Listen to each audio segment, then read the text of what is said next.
तो दोस्तों बीपीएससी शिक्षक भर्ती का ये जो है जो कि 3.0 के लिए स्पेशल क्लास चलाया जा रहा है। इसमें आज ये क्लास नंबर 26 होने वाला है और इससे पहले जो 25 क्लास हो चुका है। अगर उम्मीद करते हैं आप सभी लोग जो वो 25 क्लास देख लिए होंगे। अगर नहीं देखे होंगे तो प्लेलिस्ट बना हुआ है, सबसे पहले जाके और 25 क्लास देख लीजिए। उसके बाद देखिएगा तो यहाँ सिलसिलेवार ढंग से जो हर एक बुक को कवर किया जा रहा है। पहले आपको लुसेंट ख़त्म कर दिया है, कर दिया गया है। उसके बाद लुसेंट में आपको उसके बाद महेश बनवाल भी ख़त्म है। और उसके बाद जो है दोस्तों उसके बाद क्या कहते हैं दृष्टि पब्लिकेशन का जो है इसमें फिजिक्स का जो है 6 चैप्टर ख़त्म कर दिया गया है। और आज जो है 7वां चैप्टर जो कि विद्युत धारा और विद्युत चुंबकत्व दिया हुआ है उसको कराया जा रहा है। और इसके साथ साथ जो है आज फिर से जो है मॉडर्न हिस्ट्री जो कि 1857 क्रांति है उसको एक साथ में जो है रिवीजन के तौर पे उसको देखने को आपको मिलने वाला है। और उसके साथ में जो करंट अफेयर का सीरीज चलते आ रहा है जो कि अब मार्च ख़त्म होने वाला है। आज अप्रैल या मार्च लास्ट है, अप्रैल स्टार्ट होने वाला है। तो हर चीज़ को सिलसिलेवार ढंग से जो कराया जा रहा है, इसलिए आप लोग वीडियो के अंत तक बने रहिएगा। और क्लास बहुत ही शानदार होने वाला है। अगर आप लोग अभी तक क्लास को सब्सक्राइब, चैनल को लाइक नहीं किया तो चैनल को लाइक कर दीजिए और चैनल को सब्सक्राइब करके नोटिफिकेशन बेल कॉल पे सेट कर लीजिएगा ताकि सबसे पहले वीडियो जो आप तक पहुंच सकता है। तो वीडियो स्टार्ट करते हैं और बताइएगा। आज का पहला क्वेश्चन हो जाएगा जो कि विद्युत आवेश और विद्युत धारा और विद्युत चुंबकत्व से संबंधित है। तो बताइएगा जो कि वैज्ञानिक थेल्स के प्रयोगों के आधार पर या कुछ वस्तु के अन्य निश्चित वस्तुएं जो कि छोटे छोटे पदार्थों जैसे हो जाएंगे तिनके, भूसे के, कागज़ और कागज़ के छोटे छोटे टुकड़े जो हैं अपने ओर आकर्षित करते हैं। इस आकर्षण के गुण को क्या कहते हैं? उसको विद्युत आवेश कहते हैं। ये आकर्षण जो करता है उसको विद्युत आवेश कहते हैं। और विद्युत आवेश जो होती है ना, ये कैसी राशि है? विद्युत आवेश एक प्रकार की अदिश राशि हो जाएगी। और इसका ऐसा मात्रक क्या होता है? कूलम्ब। आवेश का ऐसा मात्रक क्या होता है? कूलम्ब जो है वो आवेश का ऐसा ही मात्रक होता है। बताइएगा इसको किस चीज़ से डिनोट करते हैं? इसको सी से सूचित करते हैं, कैपिटल सी से सूचित करते हैं। कूलम्ब को जो है कैपिटल सी से सूचित किया जाता है। और आवेश कितने प्रकार के होते हैं? आवेश 2 प्रकार के होते हैं, धन आवेश और ऋण आवेश। देखिए इतना बात तो सभी लोग जानते हैं। हमको बताइएगा कि धन आवेश में इलेक्ट्रॉन की क्या होती है? इलेक्ट्रॉन की कमी होती है, त्याग होता है। धन आवेश जो होता है उसमें इलेक्ट्रॉन की हमेशा कमी रहती है। और ऋण आवेश में इलेक्ट्रॉन क्या होता है? अधिक रहता है। इलेक्ट्रॉन उसमें जो है उसमें इलेक्ट्रॉन की अधिकता रहती है। अगला क्वेश्चन बताइएगा कि भौतिक विज्ञान की वह शाखा जिसके अंतर्गत विद्युत चुंबकीय गुणों का अध्ययन किया जाता है वो क्या कहलाता है? वैद्युतिकी कहलाता है। और वैद्युतिकी जो है वो 2 प्रकार के होते हैं। दोनों प्रकार सुन लीजिएगा, स्थिर वैद्युतिकी और गतिक वैद्युतिकी जो ये होता है। हो गया। अगला क्वेश्चन बताइएगा कि आवेश जो होते हैं धनात्मक और ऋणात्मक, इसका खोज कौन किए थे? बेंजामिन फ्रैंकलिन के द्वारा किया गया था। आवेश कितने प्रकार के होते हैं? 2 प्रकार के। कौन कौन? धन आवेश और ऋण आवेश। तो ये धन आवेश और ऋण आवेश जो होता है इसका खोज कौन किए थे? बेंजामिन फ्रैंकलिन किए थे। और धन आवेश में किसकी कमी रहती है? इलेक्ट्रॉन की कमी रहती है। और ऋण आवेश में इलेक्ट्रॉन क्या रहता है? उसकी अधिकता बनी रहती है। और कूलम्ब का इसके बाद आया था कूलम्ब का नियम। जो कूलम्ब के नियम हो जाएगा F समानुपाती G1 × G1/R² हो जाएगा। इसमें K का मान हो जाता है 9 × 10⁻⁹ न्यूटन मीटर स्क्वायर प्रति कूलम्ब स्क्वायर हो जाएगा। सेकंड इसमें नहीं होगा। अगला क्वेश्चन बताइएगा कि जिस पदार्थ से होकर जो आवेश सरलता से जा सकती है उस पदार्थ को क्या कहते हैं? चालक पदार्थ कहते हैं। जैसे कि सबसे अच्छा विद्युत का चालक पदार्थ कौन हो जाएगा? चांदी हो जाएगा। और ये चांदी जो है ना सबसे अच्छा चालक है, लेकिन ये महंगा बहुत होता है, इसलिए लोग चांदी की जगह पर किसका यूज करते हैं? कॉपर का यूज करते हैं। एल्युमिनियम नहीं, कॉपर का यूज जो है वो किया करते हैं। उसके बाद बताइएगा कि जिस पदार्थों से होकर आवेश प्रवाह नहीं होता है उसको क्या कहते हैं? उसको अचालक या विद्युत, हाँ विद्युतरोधी बोल सकते हैं। अचालक, कुचालक या अचालक बोलिए, विद्युतरोधी बोल सकते हैं। उसको कुचालक कहा जाता है। और जैसे इसमें रबर, कागज का टुकड़ा हो जाएगा। बताइएगा कि शुद्ध जल जो है, शुद्ध जल ये विद्युत का क्या है? ये विद्युत का कुचालक हो जाएगा। और कहीं कहीं आपको शुद्ध जल न देखने को मिलेगा, अशुद्ध जल मिल जाएगा, ठीक ना। शुद्ध जल हो या अशुद्ध जल हो या वर्षा का जल हो, ये तीनों जो है वर्षा का क्या कहते हैं? विद्युत का कुचालक हो जाएगा, ठीक ना। ये वर्षा का जल भी एक प्रकार का शुद्ध, हाँ वो आपको जैसे भी गंदगी मिलेगी या कोई चीज़ मिला दीजिएगा तो वो चालक हो जाएगा फिर, ठीक ना। लेकिन जब तक वो शुद्ध रहेगा वो विद्युत का हमेशा कुचालक रहेगा। अगला क्वेश्चन बताइएगा कि कुछ ऐसे पदार्थ जिनसे होकर विद्युत चालकता और चालक के बीच में पदार्थों के बीच होती है इसे अर्धचालक कहते हैं। और अर्धचालक का उदाहरण बताइएगा एक प्रकार का। ये सिलिकॉन और जर्मेनियम, ये जो है ये सेलेनियम, ये सभी जो है अर्धचालक हो जाएगा। और अति चालक जो होता है इसमें क्या होता है कि इसमें जो है ना चालक से भी अधिक हो जाती है, उसको अति चालक कहा जाता है। अगला क्वेश्चन बताइएगा कि विद्युत क्षेत्र कैसी राशि है? सदिश राशि। विद्युत क्षेत्र, देखिए क्षेत्र कोई भी होगा ना वो हमेशा सदिश राशि होगा, चाहे विद्युत क्षेत्र हो या चुंबकीय क्षेत्र हो या जितना भी क्षेत्र आता है ना वो हमेशा क्या हो जाएगा? सदिश राशि हो जाएगा। अगला क्वेश्चन बताइएगा कि हाँ, विद्युत क्षेत्र स्थित किसी आवेश पर बल लगाता है, यदि आवेश करने की गति के लिए स्वतंत्र है तो बल की दिशा में एक रेखा बनती है, उसको कौन सा रेखा कहते हैं? उसको विद्युत बल रेखा कहा जाता है। देखिए, उसको विद्युत बल रेखा कहते हैं। और विद्युत बल रेखा एक दूसरे को कभी काट सकती है या नहीं काट सकती है? ये विद्युत बल रेखा एक दूसरे को कभी भी अपने में काट नहीं सकती है और इसका आकार हमेशा परवलय आकार होता है, ठीक ना। ये एक साइड से घुसता है, एक साइड से होकर फिर वापस चला आता है। ये हमेशा एक दूसरे को कभी काटती नहीं है और इसकी आकृति कैसी बनती है? परवलयाकार बनती है। अगला क्वेश्चन बताएगा, विद्युत क्षेत्र की तीव्रता जो होती है यह कैसी राशि है? ये सदिश राशि हो जाएगी। और बताइए, विद्युत धारा कैसी राशि है? ये धारा अदिश राशि हो जाएगा। और इसका ऐसा मात्रक क्या होता है? एम्पियर। विद्युत धारा का ऐसा मात्रक एम्पियर होता है। और इसको किस चीज़ से डोनेट करते हैं? कैपिटल ए से डोनेट किया जाता है। और धारा बराबर फॉर्मूला क्या होता है? आई बराबर क्या होता है? Q by T. Q by T, Q मतलब आवेश बढ़ते समय, आई बराबर क्यू बाई टी हो जाएगा। अगला क्वेश्चन बताइएगा कि विद्युत धारा में दिशा और परिमाण दोनों होता है, लेकिन ये दोनों होने के साथ साथ भी ये है अदिश राशि। ये भी याद रखिएगा, अपवाद में हो जाएगा, क्योंकि सदिश राशि उसको कहते हैं जिसमें धारा के साथ साथ जो है दिशा के साथ साथ परिमाण भी रहता है, उसको क्या कहते हैं? सदिश राशि। और जिसमें सिर्फ दिशा या सिर्फ परिमाण रहता है उसको कहते हैं अदिश राशि। लेकिन ये जो है विद्युत धारा योग नियम का पालन नहीं करता। हाँ, त्रिभुज के सदिश के नियम का योग का पालन नहीं करता, इसलिए यह अदिश हो जाएगा, ठीक है ना।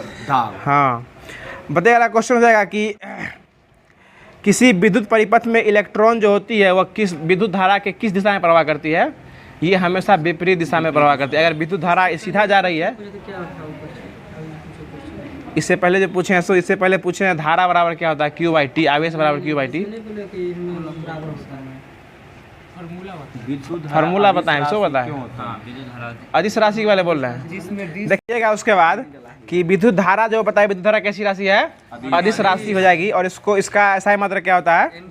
एम्पियर होता है। उसको किससे डिनोट करते हैं? कैपिटल ए से डिनोट करते हैं। देखिए, हर एक चीज़ को धीरे धीरे समझिएगा, बारीकी समझिएगा तो आपको याद होता ही जाएगा।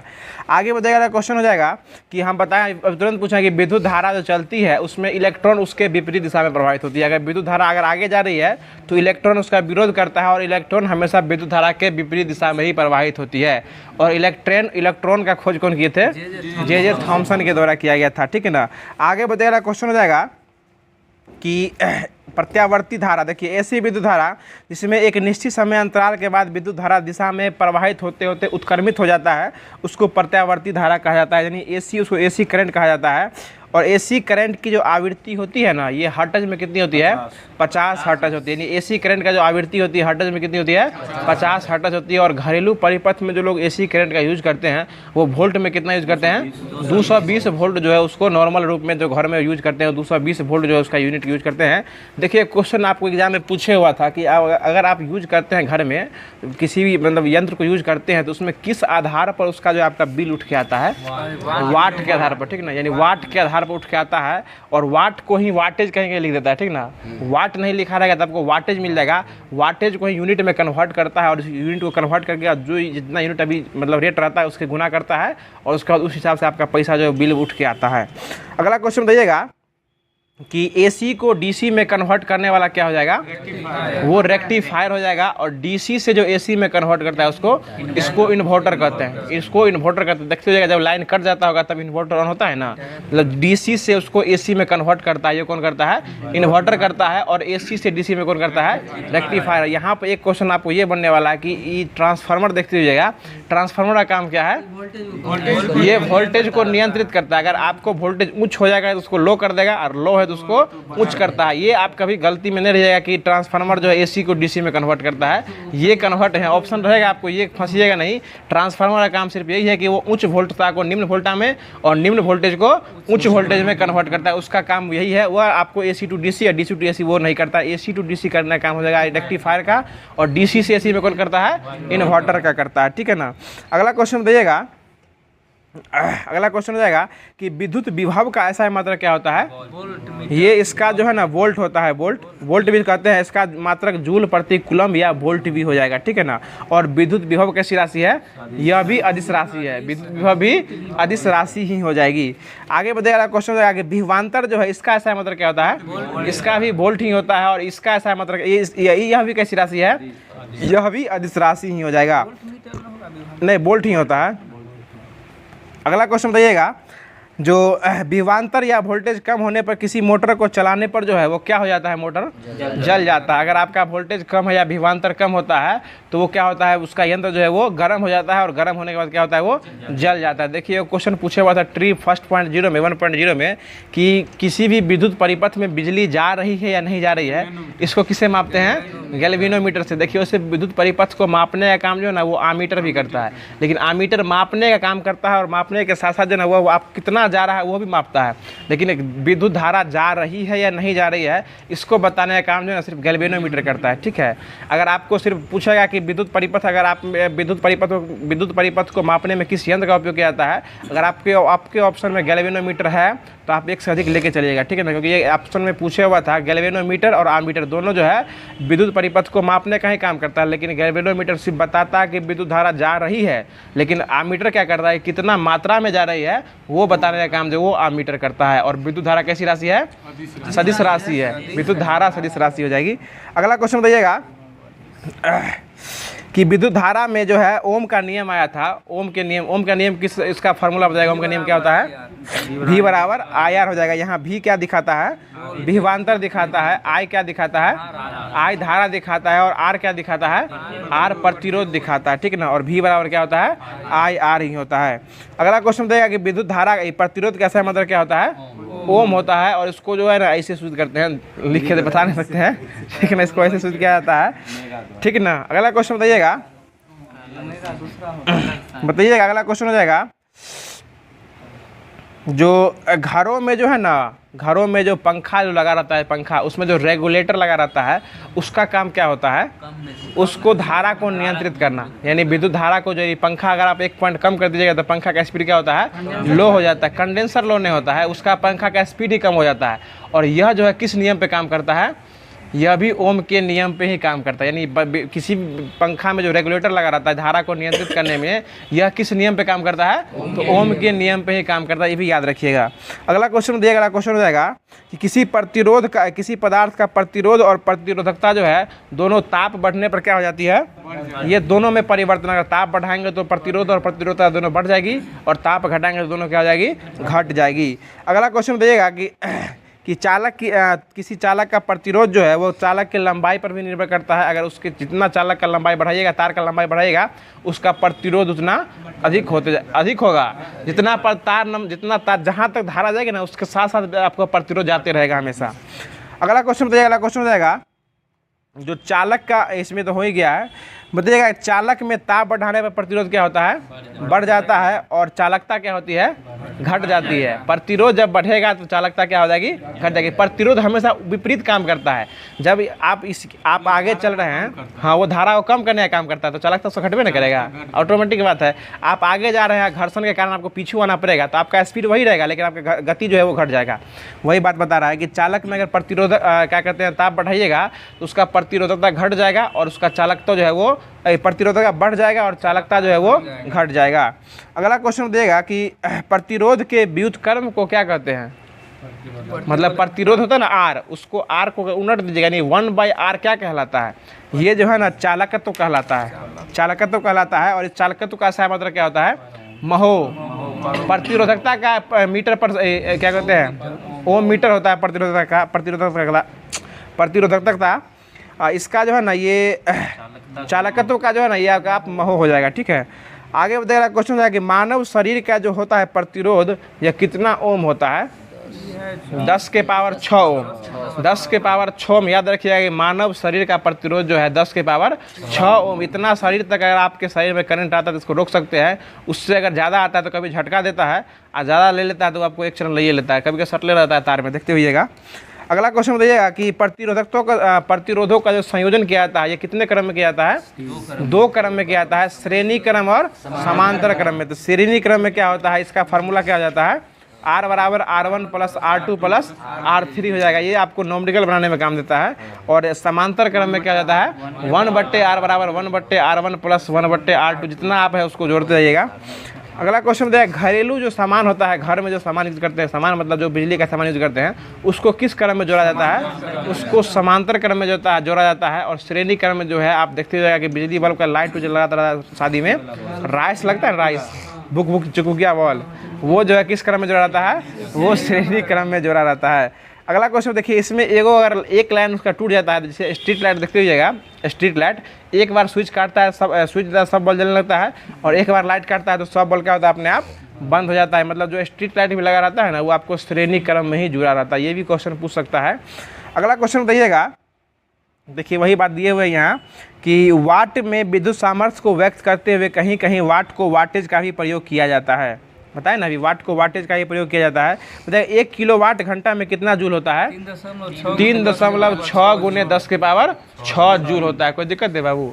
1 किलोवाट में कितना जूल होता है? 3.6 गुने 10 के पावर 6 जूल होता है।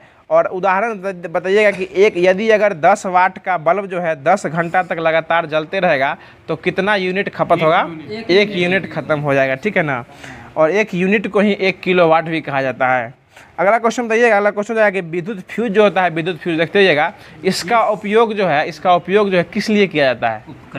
उपकरणों की सुरक्षा के लिए। अगर आपका घर में वोल्टेज का नियंत्रण नहीं है तो अगर आप आप स्टेबलाइजर या आप MCB नहीं लगाए हुए हैं तो आप फ्यूज लगाया कीजिए। फ्यूज लगाने से क्या होता है कि विद्युत अगर आगे ज़्यादा हो जाता है, उसका मतलब वोल्टेज बढ़ जाता है, तो फ्यूज क्या होता है, गल जाता है। तो आपका परिपथ जो आगे लगा हुआ है उससे आगे विद्युत धारा प्रवाहित नहीं होगी और आपका परिपथ जो है वो बच जाएगा। देखिए इसमें इसका प्रतिरोध उच्च होता है और इसका गलनांक क्या होता है, निम्न होता है। तब हल्का सा भी वोल्टेज बढ़ेगा तुरंत क्या होता है, गल जाता है। अगला क्वेश्चन बताएगा, विद्युत फ्यूज जो बनता है वह किसका किसका मिश्रण रहता है? टाँका PV + SN, यानी शीशा और टीन का जो है मिल के बना रहता है विद्युत फ्यूज बना रहता है। अगला क्वेश्चन बताइएगा, विद्युत बल्ब का जो देखते होइएगा, जो टंगस्टन धातु बना रहता है जिसको फिलामेंट कहते हैं, वो किसका बना रहता है? टंगस्टन का बना रहता है। और टंगस्टन का गलनांक कितना होता है? 3500 डिग्री सेल्सियस, यानी 3500 डिग्री सेल्सियस जो है टंगस्टन का गलनांक रहता है। और ये भी बात जान लीजिए कि टंगस्टन जब तक गर्म नहीं होता है तब तक वो जलता नहीं है, ठीक ना। अगर आप देखिएगा टंगस्टन का उपयोग कहीं कहीं बड़ा टंगस्टन के रूप में किया जाता है। सोडियम का लाइट देखे है ना, पहले अगर आप देखते हुएगा सोडियम का लाइट में, तो जब उसमें लाइन देता है तो पहले वो गर्म होता है और गर्म होने के बाद वो क्या करता है, अपना रोशनी दिखाना शुरू करता है। मतलब कुछ देर के जैसे ही, और सब बल्ब में क्या होता है कि स्विच टिपिएगा तुरंत लाइट जल जाता है, लेकिन सोडियम में क्या होता है, कुछ देर के बाद वो अपना रोशनी देना स्टार्ट करता है। पहले वो गर्म होता है, उसके बाद वो रोशनी देना स्टार्ट करता है। अगला क्वेश्चन बताइएगा, जो विद्युत हीटर, रूम हीटर जो होता है सो पानी गर्म करने वाला होता है, रॉड जो होता है सो, ये सब जो बना रहता है इसका गलनांक कम होता है या ज़्यादा होता है? इसका गलनांक ज़्यादा होता है, ठीक है ना। ये इसका गलनांक अगर ज़्यादा नहीं रखेगा तो ये, अगर इसका गलनांक कम रहेगा, तुरंत ज़्यादा वोल्टेज देगा तो गल जाएगा, तो ये विद्युत चीज़ को ठंडा नहीं कर सकता या पानी गर्म करने वाला वो नहीं बन सकता। ये इसका गलनांक इसलिए ज़्यादा रखा जाता है ताकि ये गर्म होगा तभी तो पानी को जब ठंडा गर्म कर सकता है ना। अगला क्वेश्चन बताइएगा, जो CFL बल्ब देखे हैं ना, CFL, उसमें किसका भरा रहता है, उसमें क्या भरा था? CFL जो पहले मरकरी जो आता था, मरकरी, उसमें क्या भरा रहता था? वो नियोन गैस भरा रहता है, वो भी सही है, लेकिन उसके साथ साथ जो है ना कम दाब पे पारे का वाष्प भी भरा रहता है। नियोन गैस, अक्रिय गैस जो बोलते हैं ना, ये आपको नॉर्मल बल्ब जो आता है ना उसमें भरा रहता है, उजला वाला बल्ब देखते हुए उसमें भरा रहता है। लेकिन जो मरकरी आता है, मरकरी, उसमें पारा का वाष्प जो ही भरा रहता है। उसमें गैस भी रहता है, अक्रिय गैस भी रहता है, लेकिन अधिकतर जो पारा का वाष्प रहेगा। देखिएगा उसको फोड़िएगा उसमें धुआं निकलने लगता है, ठीक है ना। कभी कभी जब वो कभी कभी फोड़िएगा उसमें से धुआं भी निकलते रहता है। ये पारा का वाष्प लेना है आपको, ठीक है ना, पारे का वाष्प लेके चलना है। सर इसमें देखिए हल्का सा नियोन का ही मात्रा रहता है, लेकिन CFL बल्ब जो रहेगा ना, CFL मरकरी रहेगा ना, मरकरी, उसमें पारा का वाष्प भी रहता है और बाकी अक्रिय गैस जो नियोन रहता है, ये आपको नॉर्मल जो बल्ब उजला वाला बल्ब देखते होइएगा ना, उसमें भरा रहता है अक्रिय गैस के रूप में। अगला क्वेश्चन बताएगा, LED जो होता है, LED जो कि नॉर्मल घर में यूज करते हैं, LED, इसमें जो है यह किसके प्रति अधिक जो है उत्तरदायी होता है? ये LED, ये आपको मरकरी और जो होता है ना उजला वाला बल्ब, उसको CFL बल्ब कहते हैं, उससे अधिक उत्तरदायी कौन होता है? LED बल्ब होता है। और ये विद्युत का कम खपत करता है और ज़्यादा रोशनी भी देता है। इसलिए जब से LED बल्ब आया है, मरकरी और आपको क्या कहते हैं, ये CFL बल्ब का प्रचलन जो है वो बंद हो गया है। अगला क्वेश्चन बताइएगा कि विद्युत हीटर में जो रॉड बनाया जाता है वह किस धातु का बना रहता है? नाइक्रोम का बना रहता है। और इसमें इसका गुण पूछ देगा आपसे कि इसमें इसका प्रतिरोध क्या होता है? प्रतिरोध भी उच्च होता है और उसका गलनांक भी उच्च भी होगा। देखिए जब तक गलनांक उच्च नहीं होगा इसका, तब तक वो, अगर गलनांक कम रखेगा तो तुरंत गल जाएगा, ठीक है ना। इसलिए इसे गलनांक उच्च रखा जाता है। और जहाँ पे गलने वाला चीज़ होता है उसको गलनांक को निम्न रखा जाता है, जैसे विद्युत का फ्यूज हो गया। आगे बताइएगा विद्युत बल्ब का जो टंगस्टन बना रहता है, टंगस्टन, इसका गलनांक क्या होता है? इसका गलनांक जो है विद्युत बल्ब का टंगस्टन, इसका गलनांक अति उच्च होता है, यानी उच्च में भी अति उच्च होता है। जब तक वो उच्च नहीं अति उच्च नहीं होगा, अगर देखते हो जाएगा कि जब तक वो गर्म नहीं होता है, पता है, जब तक गर्म नहीं होगा ये तब तक वो रोशनी देना स्टार्ट नहीं करेगा, इसलिए इसका गलनांक उच्च से भी अधिक रखा जाता है, इसी को अति उच्च कहा गया है। आगे बताइएगा कि हाइड्रोजन लाइट होता है, उसमें जो पीला प्रकाश होता है वो किसके कारण पीला प्रकाश होता है? सोडियम के कारण जो वो पीला प्रकाश होता है, लेकिन गांव घर में लोग उसको हाइड्रोजन को सोडियम भी कहते हैं, ठीक ना। आगे बताइएगा, क्वेश्चन हो जाएगा कि त्वरित चालक का उपयोग जो है, त्वरित चालक छड़ का उपयोग जो है कहीं कहीं घर बनाने में भी किया जाता है, इसका उपयोग क्यों किया जाता है? हाँ, वो जो है बिजली के आपात नियंत्रण जो होता है, ठंडका इसको बोल सकते हैं, त्वरित झंझावात जिसको कहते हैं, उससे बचने के लिए उसको ऊपर दिया जाता है ताकि उस पर बिजली गिरेगा और वो सीधे ज़मीन में संपर्क होकर वो चला जाएगा, ऊपर में वो घर का नुकसान वो नहीं करने वाला है। अब बताइएगा कि विद्युत अपघटन का नियम जो ये कौन दिए थे? फैराडे साहब के द्वारा विद्युत अपघटन का नियम दिया गया था। ठीक है, अगला क्वेश्चन बताइए। अगला क्वेश्चन हो जाएगा जो विद्युत अपघटन में बताया, एनोड और कैथोड का नाम सुने होइएगा। कैथोड पे कौन सा चार्ज रहता है? कैथोड पर जो है ऋण आवेश रहता है और एनोड पे धन आवेश रहता है। ठीक है, आगे बताइएगा कि विद्युत सेल जो है यह किस ऊर्जा को किस ऊर्जा में परिवर्तित करती है? रासायनिक ऊर्जा को विद्युत ऊर्जा में परिवर्तित करते हैं। विद्युत सेल बोलिए, उसको विद्युत बैटरी भी बोल सकते हैं। आगे बताइएगा, अगला क्वेश्चन हो जाएगा विद्युत सेल जो है कितने प्रकार के हैं? ये दो प्रकार के होते हैं, प्राथमिक सेल और द्वितीयक सेल। देखिए इसमें जो है ना, एक बार डिस्चार्ज होने के बाद जो है वो अनुपयोगी हो जाता है, मतलब एक बार डिस्चार्ज होने के बाद उसको फिर यूज नहीं कर सकते हैं, उसको प्राथमिक सेल कहा जाता है। और जिसको एक बार डिस्चार्ज होने के बाद फिर से चार्ज करके यूज कर लेंगे उसको क्या कहते हैं? द्वितीयक सेल कहा जाता है। जैसे टॉर्च का बैटरी नहीं, प्राथमिक हो जाएगा टॉर्च का बैटरी, ठीक है ना, और दूसरा हो जाएगा मोबाइल का बैटरी। मोबाइल का बैटरी के बाद, लाइट का बैटरी के बाद जो भी होता है, एक बार डिस्चार्ज हो जाता है, उसको चार्ज करके दोबारा यूज कर सकते हैं। और आप ये बताइएगा कि मोबाइल का पूछ देगा, मोबाइल फ़ोन में जो बैटरी यूज करते हैं वो किस सेल का रहता है? तो द्वितीयक सेल का रहता है। सेल में पूछेगा तो द्वितीयक सेल हो जाएगा। और इसमें जो है ना, इसमें हमेशा लिथियम आयन बैटरी का उपयोग किया जाता है। ये हम पूछना चाह रहे थे कि उसमें कौन से आयन का बैटरी का यूज किया जाता है? लिथियम आयन बैटरी का यूज किया जाता है। इसका पावर को जो ना mAh से डिनोट किया जाता है, ठीक है ना। mAh कितना mAh का बैटरी ना, सुनते हैं कितना mAh का बैटरी का? हाँ, mAh से इसको डिनोट किया जाता है, यानी स्मॉल m कैपिटल A और फिर स्मॉल h हो जाएगा, स्मॉल h हो जाएगा।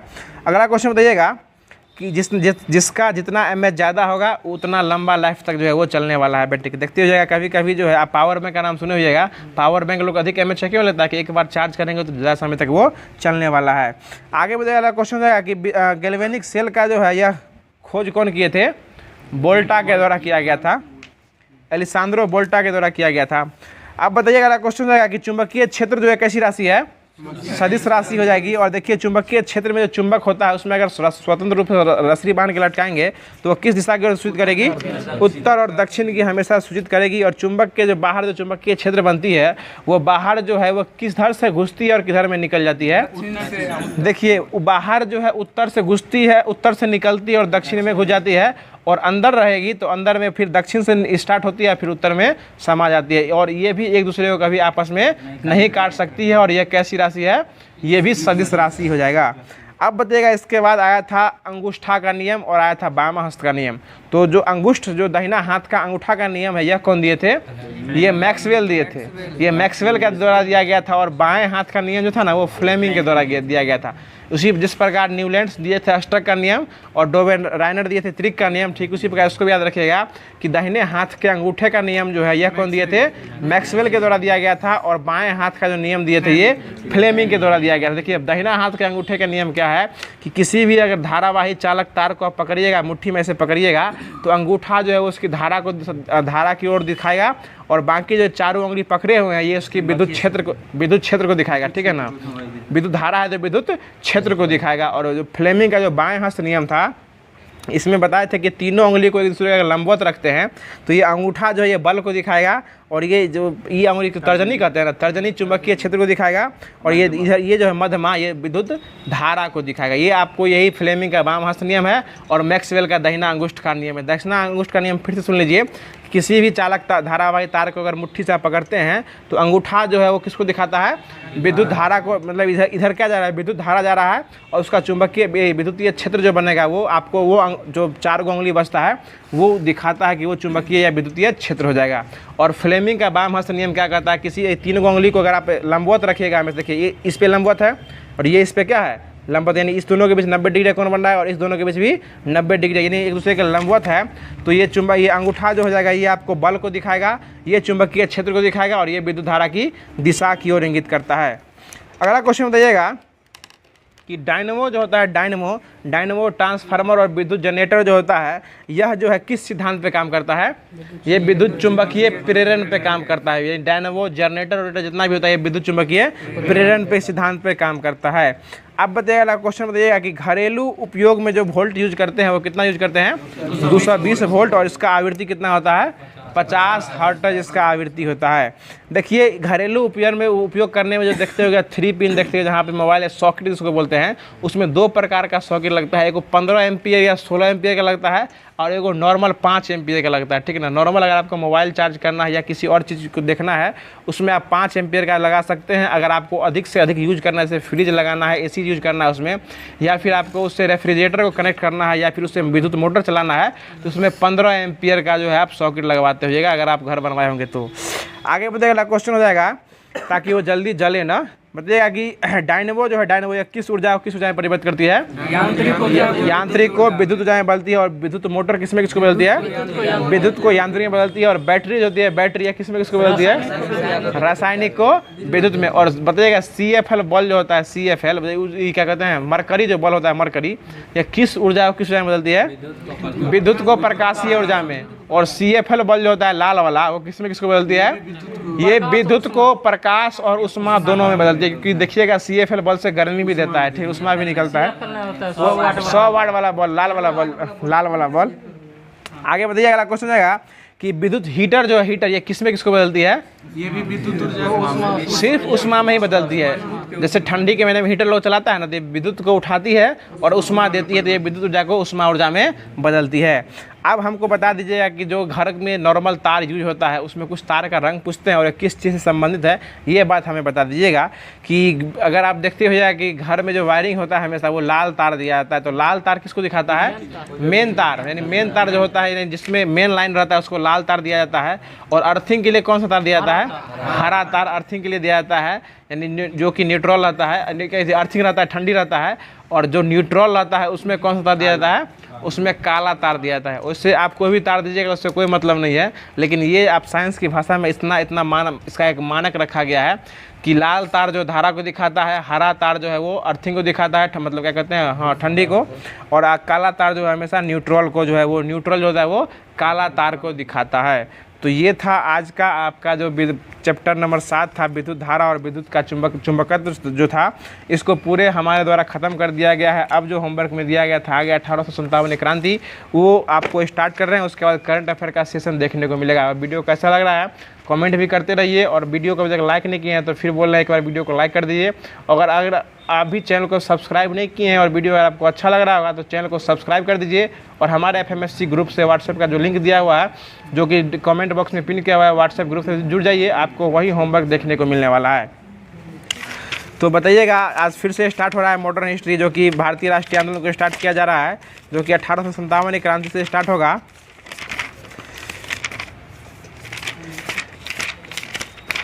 बताइएगा कि 1856 में जो है ना, ये सब एक बार तो हो गया, आप तो बताने में आसान रहेगा आप लोग को।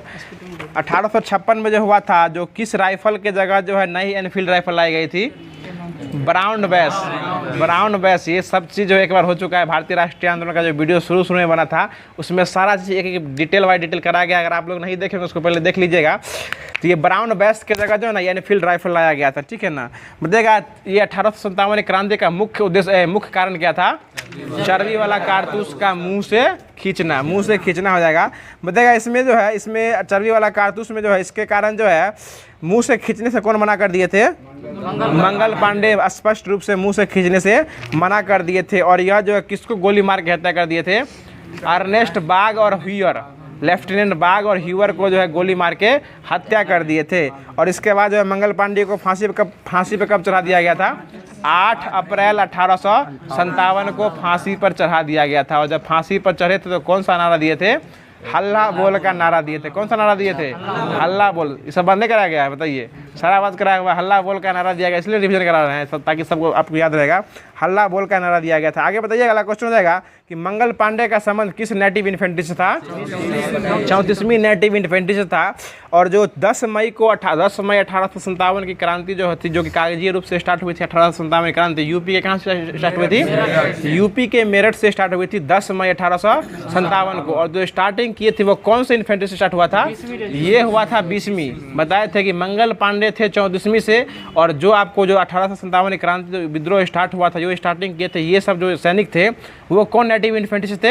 ये 20वीं से, ये 20वीं से थे, और मंगल पांडे 34वीं से थे। ठीक है ना। आगे बताइएगा कि जिस समय 1857 की क्रांति चल रही थी, उस समय जो है भारत के गवर्नर जनरल कौन थे? लॉर्ड कैनिंग हो जाएंगे। और उस समय इंग्लैंड के प्रधानमंत्री कौन थे? पामस्टन जो थे वो हो जाएंगे। बताइएगा कि 1857 की क्रांति का जो प्रतीक चिन्ह क्या था? कमल और रोटी जो था इसका प्रतीक चिन्ह हो जाएगा। आगे बताइएगा, अगला क्वेश्चन हो जाएगा कि 1857 की क्रांति में सेनाओं को पुनर्गठन करने के लिए कौन सा आयोग लाया गया था? पील आयोग या पील कमीशन जो इसके लिए लाया गया था। आगे बताइएगा, अगला क्वेश्चन हो जाएगा कि इसमें जो है यूरोपीय और भारतीयों के लिए जो है सैनिकों का अनुपात कितना रखा गया था? 1:2। देखिए, पहला यूरोपीय और भारतीय, पहला विदेशी वाला रहेगा तो 1:2, और मुंबई और मद्रास जो कि देश के लिए हो जाएगा, बम्बई और मद्रास के लिए 2:5 रखा गया था। मतलब विदेशी के लिए 1:2 और बम्बई और मद्रास भारत के लिए 2:5 रखा गया था।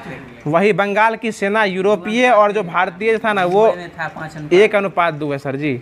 मुंबई का 5 है, मुंबई का 2:5 हो जाएगा। ठीक है, अनुपात में आगे पीछे हो जाएगा, इसलिए हम किताब देख के बोल दिए हैं। अगला क्वेश्चन बताएगा, ये भारत का प्रथम स्वतंत्रता संग्राम, यह बात कौन बोले थे? बीडी सावरकर बोले थे। ठीक है ना। और ये क्वेश्चन बताया कि यह राष्ट्रीय विद्रोह यह कौन बोले थे? डिजरायली के द्वारा बोला गया था। और यह पूर्णतः सिपाही विद्रोह यह कौन बोले थे? लॉरेंस और सीले के द्वारा बोला गया था। यह अंग्रेजों के विरुद्ध मुसलमानों और हिंदुओं का षड्यंत्र है, यह कौन बोले थे? ये आउटड्रम और टेलर बोले थे। और ईसाइयों के विरुद्ध यह युद्ध था, यह कौन बोले थे? यह E.R. रीज के द्वारा जो है बोला गया था। ठीक है, इसमें बताइए कि यह कौन बोले थे कि यह जो न तो स्वतंत्रता संग्राम है न ही राष्ट्रीय संग्राम, यह बात कौन बोले थे? R.C. मजूमदार। R.C. मजूमदार जो ये बात बोले थे, जो कि आपको महेश बनवाल जिस समय कराए थे उसमें ये बात बोले होंगे। आगे बताइएगा, क्वेश्चन हो जाएगा जो भारतीय, उस समय जो भारतीय सेना में ऊंचा से ऊंचा प्राप्त होने वाला पद कौन सा था? सूबेदार का पद हो जाएगा। ठीक है ना। आगे बताइएगा 1857 की क्रांति में जो है ये दिल्ली से कौन लड़े थे भारतीय सेना के रूप में? बहादुर शाह जफर और आपको बख्त खां। और बख्त खां जो थे यह क्या सेना का नेतृत्व करने वाले सेनापति हो जाएंगे। कानपुर से कौन लड़े थे? नाना साहब। और नाना साहब का वास्तविक नाम क्या था? धुंधु पंत हो जाएगा। नाना साहब का नाम धुंधु पंत था। और ये आपको जो थे ना तात्या टोपे, इसका नाम हो जाएगा रामचंद्र पांडुरंग हो जाएगा। ठीक है ना। आगे बताएगा, लखनऊ से कौन लड़े थे? बेगम हजरत महल लड़े थे। और इनका वास्तविक नाम क्या था? मोहम्मदी खातून। मेहरून निशा उसका नाम, असमत बेगम, नूरजहां का। अगला क्वेश्चन हो जाएगा जो इलाहाबाद से कौन लड़े थे? लियाकत अली लड़े थे। और जगदीशपुर से कौन लड़े थे? वीर कुंवर सिंह लड़े थे। ठीक है। और ये जगदीशपुर से कुंवर सिंह जगदीशपुर क्या थे? जमींदार साहब थे। और इनकी जमींदारी छीन लिया गया था, इसलिए ये एक्टिव थे। आगे बताइएगा, बरेली से कौन लड़े थे? खान बहादुर खान लड़े थे। और फैजाबाद से अहमदुल्ला। फैजाबाद से अहमदुल्ला। और फतेहपुर से अजीमुल्ला लड़े थे। फतेहपुर से कौन लड़े थे? अजीमुल्ला। फतेहपुर के हमारे देव बाबू भी है, फतेहपुर से इनका गांव का नाम फतेहपुर ही पड़ता है। आपके गांव से कौन लड़े थे? अजीमुल्ला। और फैजाबाद से अहमदुल्ला नहीं, अहमदुल्ला। अहमदुल्ला सुमतुल्ला। अगला क्वेश्चन बताइएगा, तात्या टोपे का वास्तविक नाम क्या था? रामचंद्र पांडुरंग हो जाएगा। रामचंद्र पांडुरंग हो जाएगा। आप बार बार तनु बोलते, देखिए रामचंद्र लिखा हुआ है, रामचंद्र पांडुरंग हो जाएगा। ठीक है ना। अगला क्वेश्चन बताइएगा कि देखिए एक क्वेश्चन एगो पूछता है कि इसमें जो है ना कि कहाँ के सिंधिया जो है क्या कहते हैं इसको पकड़वा दिए थे। ये सिंधिया के सामंत मान सिंह जो है ना ये धोखा दे के तात्या टोपे को पकड़वा दिए थे और तात्या टोपे को फांसी पर कब चढ़ा दिया गया था? 1859 में ये 1860 में फांसी पर चढ़ा दिया गया था। बताइए बेगम हजरत महल की मृत्यु कहाँ हुई थी? ये नेपाल काठमांडू में दफनाया गया था। इनकी मृत्यु 1820 में हुई थी। 1820 में हुई थी। हाँ सॉरी 1879 में 1879 में इसकी मृत्यु हुई थी। अगला क्वेश्चन बताइएगा कि दादा भाई नेहरू जी जो है या धन निष्कासन का सिद्धांत दिए थे या इसका वर्णन किस पुस्तक में किया गया है? Poverty and un-British rule of India में किया गया है, ठीक है ना। आनंद मठ में जो है वंदे मातरम लिखा हुआ है। अगला क्वेश्चन बताइएगा कि ब्रिटिश हाउस ऑफ कॉमन्स से चुनाव लड़ने वाले प्रथम भारतीय कौन हो जाएंगे? लड़ने वाले हो जाएंगे WC बनर्जी, लेकिन वो हार गए थे। जीतने वाले हो जाएंगे तो वो हो जाएंगे दादा भाई। देखिए सिर्फ लड़ने की बात करेगा तो WC बनर्जी हो जाएंगे जो कि हार गए थे, और जो लड़े थे और जीतियो गए थे वो कौन थे? दादा भाई नेहरू जी हो जाएंगे। अगला क्वेश्चन बताइएगा कि इसके बाद जो है यह जो दादा भाई नेहरू जी थे यह किस पार्टी से लड़े थे? लिबरल पार्टी से लड़े थे, ठीक है ना। बताइए अगला क्वेश्चन जाएगा बंगाल विभाजन की घोषणा कब किया गया था? 20 जुलाई 1919 या 20 जुलाई 1905 को किया गया था। और पूरे बंगाल में कब लागू हुआ था? 16 अक्टूबर 1905 को जो पूरे बंगाल में लागू हो गया था। और इसके विरोध में कौन सा दिवस आंदोलन लाया गया था? स्वदेशी आंदोलन। यह कब आया था? 7 अगस्त 1905 को। और यह कहाँ आया था? कलकत्ता के टाउन हॉल में लाया गया था, ठीक है ना। आगे बताइएगा अगला क्वेश्चन हो जाएगा कि बंगाल विभाजन के बाद जो है पूरे देश में कौन सा दिवस मनाया गया था? रक्षाबंधन दिवस, मैत्री दिवस या शोक दिवस मनाया गया था। और इसी में जो है राखी दिवस ही मनाया गया था। और इसमें जो है कौन कौन सा नारा लगाया गया था? हमें बंगाल एक है, हमें विभाजन नहीं चाहिए, हिंदू मुस्लिम एक है, और उसके बाद वंदे मातरम। ये सभी नारा जो है बंगाल विभाजन के बाद जो है ये लगाया गया था। अगला क्वेश्चन बताइएगा स्वदेशी आंदोलन का विचार जो है सर्वप्रथम जो किसके पत्रिका में मिली थी? कृष्ण कुमार मित्र के पत्रिका थी। और पत्रिका का नाम क्या था? संजीवनी पत्रिका में मिला था, ठीक है ना। अगला क्वेश्चन बताइएगा। अगला क्वेश्चन हो जाएगा कि आंध्र के डेल्टा इलाकों में जो है ना स्वदेशी आंदोलन को किस नाम से जानते थे? वंदे मातरम आंदोलन, ठीक है ना। ये सारा चीज़ कराया हुआ है। आंध्र के डेल्टा इलाका में जो है ये स्वदेशी आंदोलन को किस नाम से जानते थे? वंदे मातरम आंदोलन के नाम से भी जाना जाता था। और स्वदेशी आंदोलन का नेतृत्व जो है ये दिल्ली से कौन किए थे? हैदर राजा। दिल्ली से हैदर राजा हो जाएंगे। और मद्रास से कौन किए थे? चिदम्बरम पिल्लई। जिस दिन हमारा टेस्ट हुआ था उस दिन हम ये क्वेश्चन दिए भी थे कि मद्रास से कौन किए थे? चिदम्बरम पिल्लई किए थे। दिल्ली से कौन किए थे? हैदर राजा। देखिए यही सब क्वेश्चन पूछने को बचा हुआ है बीपीएससी को, ठीक ना। बाकी जो वन लाइनर क्वेश्चन जो बनता है वो सारा चीज़ पूछ चुका है। अब क्वेश्चन उठाने की संभावना जो इतना डीपली से उठाएगा तो ये से उठाएगा कि दिल्ली से कौन किए थे? हैदर राजा। और मद्रास से कौन किए थे? चिदम्बरम पिल्लई किए थे। और पूना और मुंबई से कौन किए थे? बाल गंगाधर तिलक किए थे। और पंजाब से कौन किए थे? लाला लाजपत राय जो है ये पंजाब से किए थे। अब जो होमवर्क दिया गया था उसको पूरा करा दिया गया है। अब जो है आपको ये है अप्रैल में है 100 पेज देखें, पेज नंबर वही ना 100 पेज ना, तभी बोल रहे थे क्या थे बाबू गुंडा बनिएगा। अगला क्वेश्चन बताइएगा अगला क्वेश्चन है सूचना अनुसार जो है कौन सी देश मिस यूनिवर्स प्रतियोगिता में भाग लेगा 2024 में? पाकिस्तान। ये आपको सऊदी अरब हो जाएगा। सऊदी अरब हो जाएगा जो कि भाग लेने वाला है। अगला क्वेश्चन बताइएगा ब्रांड फाइनेंस इंश्योरेंस 100 के अनुसार जो है दुनिया का सबसे ब्रांड मजबूत कंपनी बीमा वाली कौन सी बन गई है? ये LIC बन गई है जो कि आपको सबसे मजबूत बन गई है। और LIC की स्थापना कब हुई थी? 1956 में हुई थी। और इसके अभी वर्तमान में अध्यक्ष कौन है? सिद्धार्थ मोहंती जी हैं, ठीक है। अगला क्वेश्चन बताइएगा कि IPL इतिहास का सबसे बड़ा टीम स्कोर व्यक्तिगत रूप टीम के स्कोर जो है किसके द्वारा बनाया गया है? हैदराबाद बनाया है। और किसके खिलाफ बनाया था?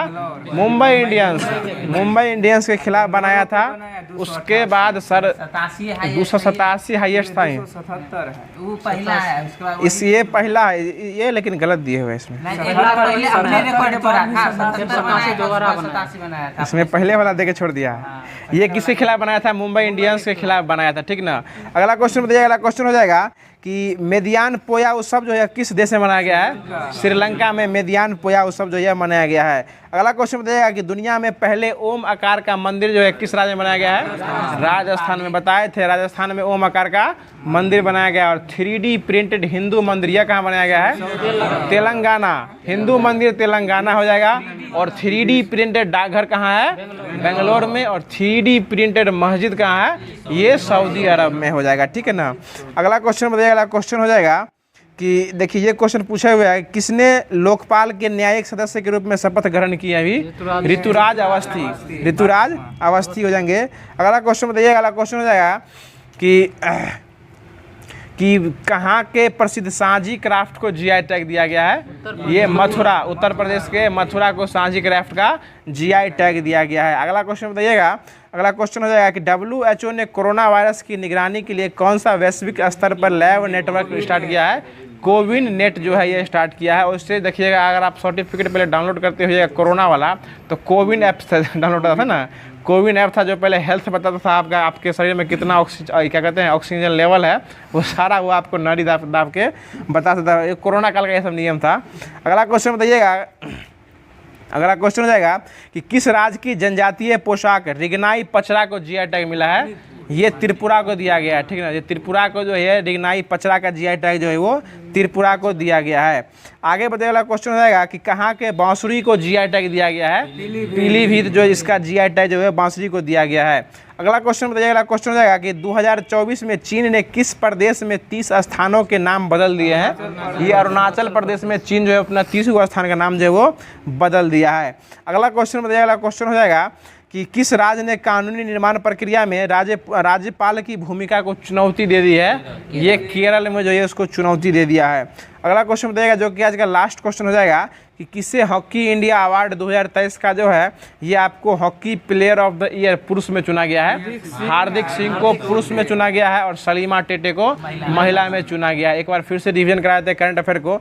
बताइएगा कि एगो छूट गया, देखिए इसको पकड़ लेते हैं कि किस देश ने समलैंगिक विवाह को वैध बनाया है? थाईलैंड। थाईलैंड जो है समलैंगिक विवाह को जो है वो नेपाल भी है, फ्रांस भी है। बोलेगा हाँ, इसमें एशियाई की बात करेगा ना तब हो जाएगा थाईलैंड हो जाएगा। और थाईलैंड की राजधानी कहाँ है? बैंकॉक हो जाएगा। ठीक ना। बताइएगा। अगला क्वेश्चन हो जाएगा कि अगला क्वेश्चन हो जाएगा कि ब्रांड सूचना अनुसार जो है कौन सी देश जो है पहली बार मिस यूनिवर्स प्रतियोगिता में भाग लेगा? सऊदी अरब हो जाएगा। और सऊदी अरब की राजधानी कहाँ है?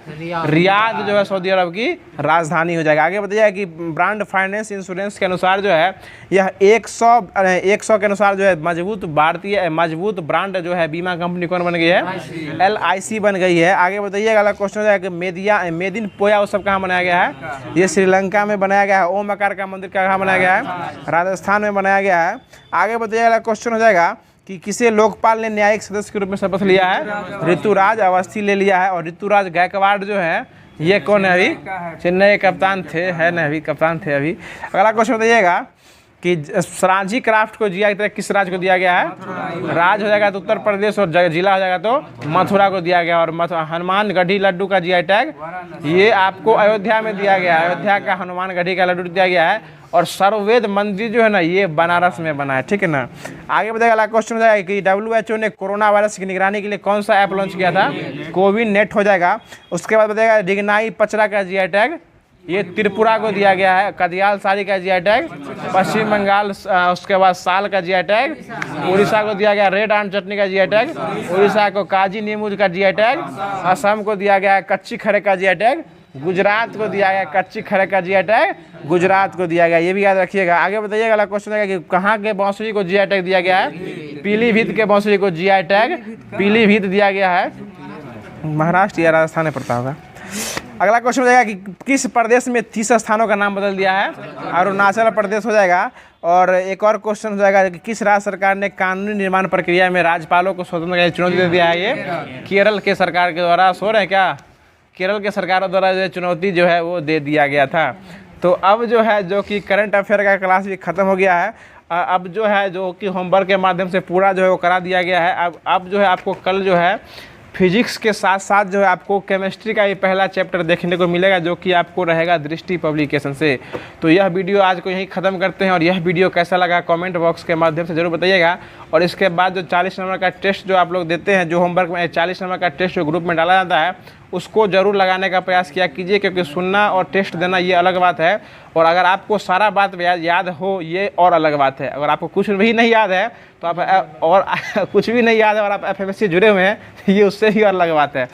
तो यही बात है। उसके बाद जो लोग अभी तक चैनल को सब्सक्राइब नहीं किए, चैनल को सब्सक्राइब कर दीजिए, और डेली इसी टाइम में आपको वीडियो देखने को मिलेगा। और यहाँ जो भी किया जाता है होमवर्क के माध्यम से कराया जाता है, और होमवर्क जो दिया जाता है वो आपको ग्रुप के कमेंट बॉक्स में पिन किया हुआ है। व्हाट्सएप ग्रुप में आप जुड़ जाइए, वहाँ से आप होमवर्क डाउनलोड कर लीजिएगा पहले, और उसके बाद क्लास सुनिएगा, पढ़ के आइएगा, सुनिएगा, आपको ज़्यादा समय तक याद होने वाला है।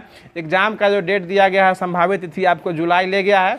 जुलाई में 27, 20 मतलब 20 प्लस है, 19, 20, 21, 22 देखिए, उसमें भी ब्रैकेट में लिखे हुए कि यह संशोधित करने वाला समय हो जाएगा, तो संशोधित कर सकता है। यानी अभी भी ये गारंटी नहीं है, मतलब जितना भी समय आपको बच रहा है उतना समय जो बेस्ट रिवीजन कराया जा रहा है उसको आप बेस्ट को बेस्ट रखा कीजिए, और बेहतर से बेहतरीन बनने का प्रयास जो है वो आपको करना पड़ेगा। तो फिर मिलते हैं इसके अगले वीडियो में, इसके अगले सेशन के साथ। तब तक के लिए खुश रहिए, मुस्कुराते रहिए, हमारे चैनल को सब्सक्राइब करते रहिए। धन्यवाद।